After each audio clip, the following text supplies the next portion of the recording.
Assalamualaikum warahmatullahi wabarakatuh. Terima kasih atas kesempatan untuk bisa hadir di sini. Saya sangat berbahagia bisa berjumpa dengan saudara-saudara semua. Salam hormat saya untuk pimpinan Pondok Pesantren ini, Syekh Panji Gumilang dan jajarannya, juga para undangan yang tidak bisa saya sebutkan satu persatu. Untuk menyingkat waktu mungkin saya langsung saja. Jadi saya sangat kaget ketika suatu pagi saya terima WA dari Mas Eji, Ketua Panitia acara 1 Muharram 1445 yang mengundang saya. Dia memperkenalkan diri, mendapat nomor saya dari Mas Yudi, untuk itu mengundang saya untuk hadir. Saya nggak menyangka atau nggak pernah mimpi bahwa saya diundang hadir dalam sebuah acara yang sangat meriah ini, yang dilakukan setiap tahun 1 Muharram. Dan khususnya apa? Khususnya karena orang mengenal saya sebagai Ilham Aidit, anaknya Pak Aidit, yang adalah orang yang selama puluhan tahun didaulat sebagai musuh bangsa. Jadi tiba-tiba ada anak komunis yang diundang ke pesantren.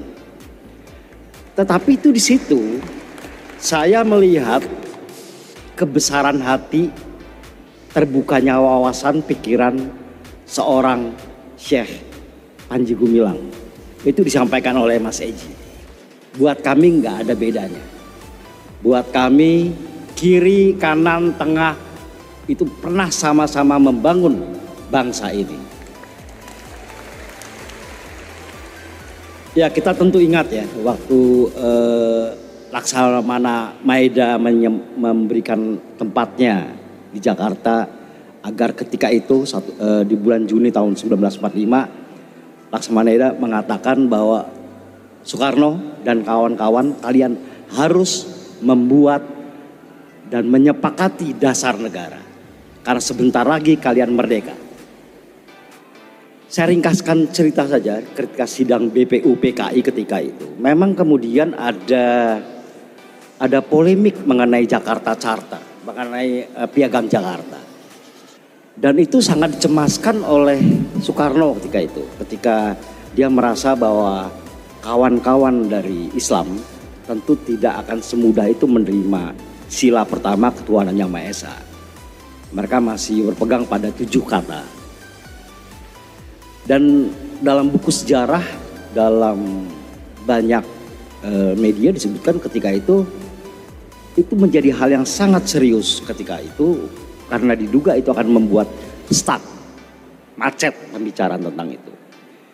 Apa yang terjadi ketika sidang pleno itu dilaksanakan pada jam 8 pagi, Muhammad Hatta kemudian mengatakan kepada Soekarno bahwa kasih kesempatan saya untuk melobi mereka.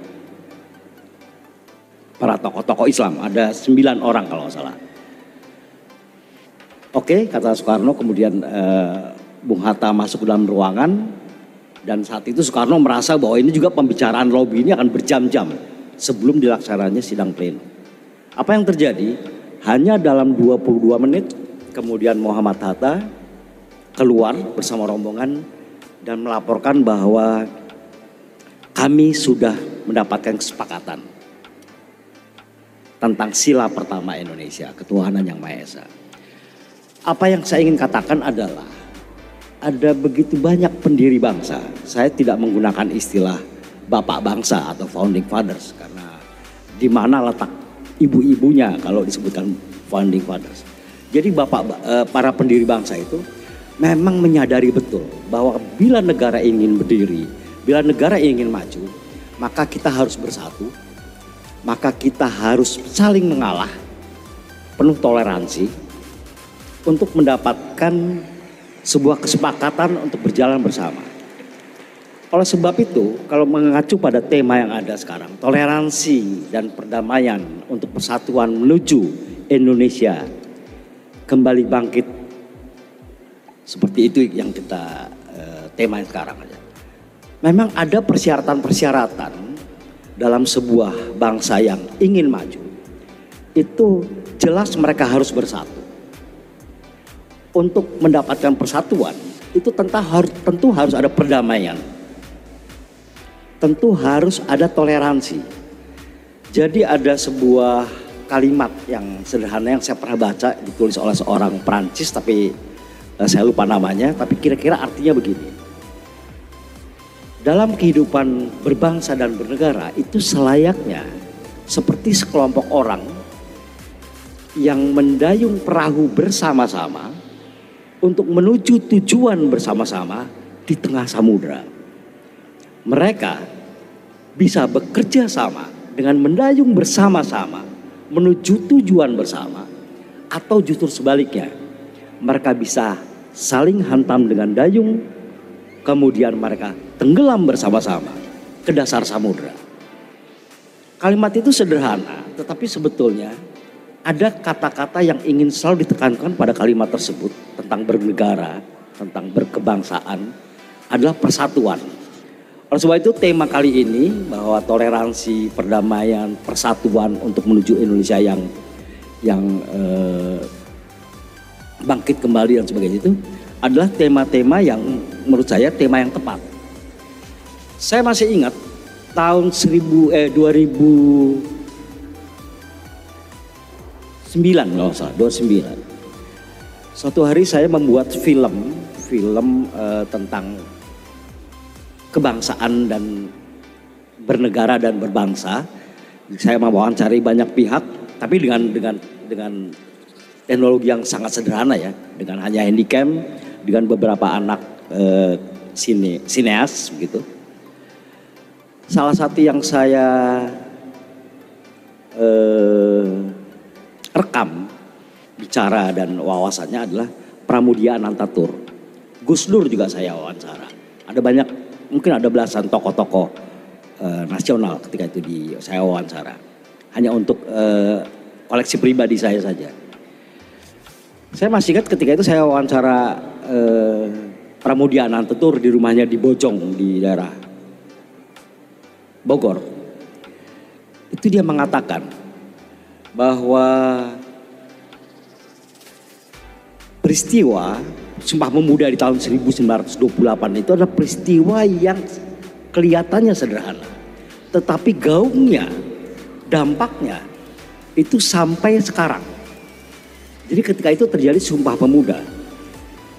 Sumpah Pemuda itu ketika itu digagas oleh begitu banyak orang-orang muda di seluruh Indonesia yang seolah-olah kalimatnya sebetulnya seperti sederhana saja. Jadi kalau saya ulangi lagi, ini saya nyontek sedikit aja supaya sesuai dengan teks aslinya ya. Di Sumpah Pemuda itu menyebutkan begini, kami putra dan putri Indonesia mengakui bertumpah darah yang satu, tanah air Indonesia. Kami putra dan putri Indonesia mengaku berbangsa yang satu, bangsa Indonesia. Kami putra putri Indonesia menjunjung bahasa persatuan kami, bahasa Indonesia. Apa yang dibicarakan di sini cuma 3 hal. Berbahasa, berbangsa, dan kemudian bertanah air. Bayangkan ada hampir 300 orang yang hadir dalam acara itu dari seluruh penjuru Indonesia datang ke Jakarta melakukan Sumpah Pemuda dan bicaranya cuma 3 hal. Bahasa, tanah air, bangsa. Kok repot-repot amat gitu loh. Tetapi sebenarnya esensinya di situ adalah persatuan.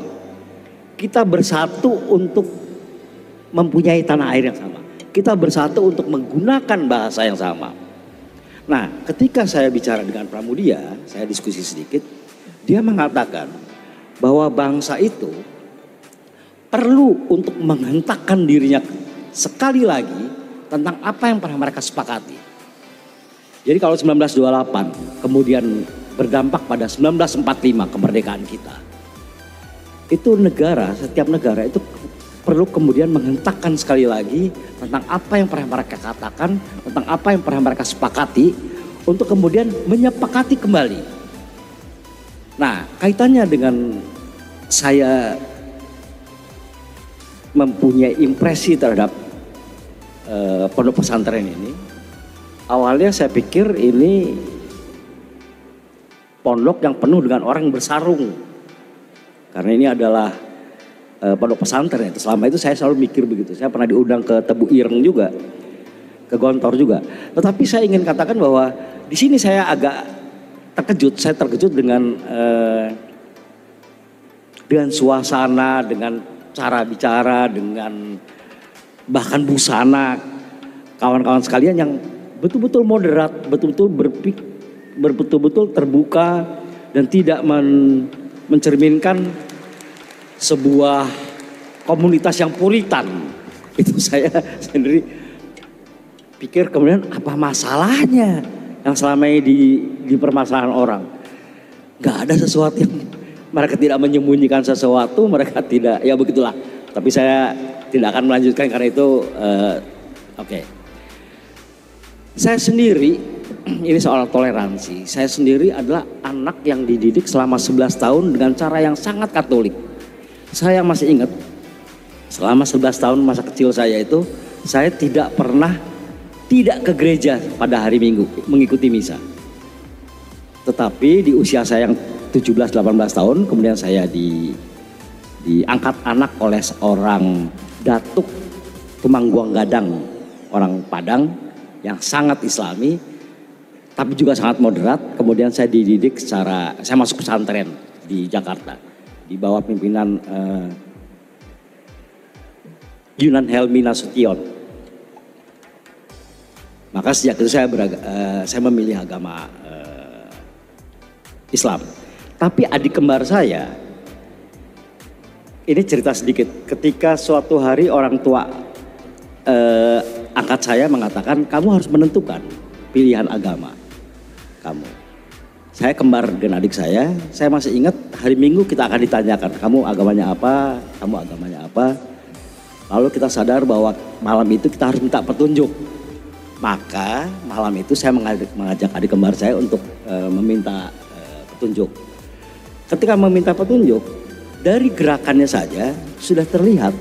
Saya sholat di sekolah,